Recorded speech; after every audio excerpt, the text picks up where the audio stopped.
For the performing arts, dedicated spaces can be a challenge. Early this year, ArtsBuild, the nonprofit that supports the arts here in Chattanooga and Hamilton County, announced a comprehensive feasibility study to assess the need for a community performing arts center.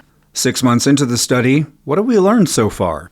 Blake Harris, a local theater director, professor, and entrepreneur, is project manager for the ArtsBuild study. Blake, thanks for joining us. No, thank you, Ray. I really appreciate it. Tell us more about the need that this study is focused on.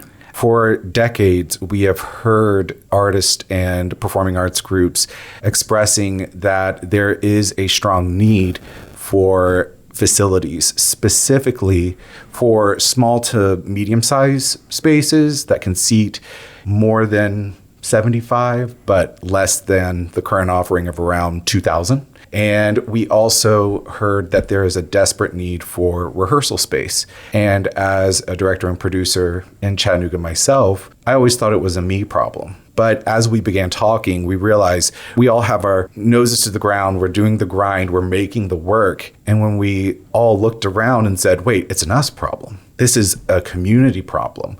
And so we've come together to address this issue of needing space, rehearsal space, space to really incubate and grow our companies and our ideas and our community outreach. So that's the impetus of this entire project, is addressing that need for rehearsal space, for small to mid-sized performance spaces, and allowing people to express themselves and reach everyone in the community and come together in that effort.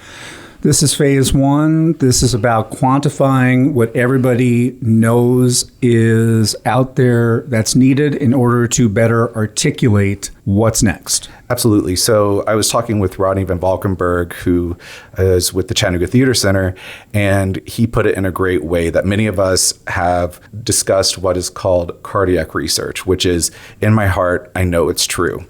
But that will only get you so far. It doesn't matter that all of us have had these shared experiences, and we now talk about them amongst ourselves and even with our constituents and our funders. But now we need the real research, the data, and that's what phase one provided us. It showed us that it was not only a need, it was a large need, and that they interviewed, I think, just under 90 people in Chattanooga. And by they, I mean we hired web management out of New York City. So they're not from our community, so they could have a very non-biased perspective on this. They're also nationally recognized for this work. And we were so excited that they agreed to work with us. Yeah, the research came back and said, there is a quantifiable need, not only amongst the organizations that would utilize such a space, but the audiences as well. They are asking for access to local produced work of all performing arts métiers. So we're talking dance, music, improv, puppetry, anything that involves performance. And then talk more about what's ahead. What does phase two look like? We're not breaking ground. We have no drafts of spaces, but what was identified was that there is a justifiable case for around 3 smaller spaces, preferably located in one site, and then several rehearsal spaces that community groups could have access to, or individual artists could have access to, and a shop, not a place where you can go and purchase things, but a shop where you can build sets. So a woodworking shop, a costume shop, and then also storage and rentals for set pieces, flats, costumes, props. So it's really about combining resources and coming together and creating an arts hub. We have so many amazing groups in this city creating incredible work.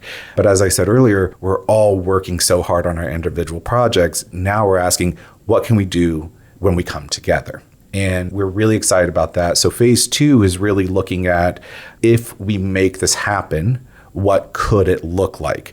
So yes, that's from a physical standpoint. So if we materialized these buildings and had investment in them, what would they look like? Where would be the best place for them to be located that is accessible to most people in our broader community? And then the other side of that is looking at business plans. So how could this venture be funded? And we know that the arts are in a vulnerable place right now. That's not necessarily new, but what is new is the innovation that could be brought to this project, including green initiatives and broadening our sense of what arts and culture is. And not to duplicate any efforts in Chattanooga, but to provide things that aren't currently here. And we are also going to be looking at governance models. So we don't want just a cookie cutter model, because Chattanooga, as we all know, is not a cookie cutter city. So we are our very own city with our unique set of opportunities, and we want to make sure the project reflects that. And so phase 2 is all going to be about organically growing from the needs that have been addressed, and it's starting from a place of need, not a place of, well, this is what you should do. So nothing is set yet, and I encourage anyone who is interested in talking more to get in touch with me, blake@artsbuild.com. And if you'd like to meet or talk about your group or your efforts in Chattanooga, please reach out. And for people who want more information on this as it unfolds and keep up on everything at ArtsBuild, they can go online to artsbuild.com. Blake, thanks so much. Thank you, Ray.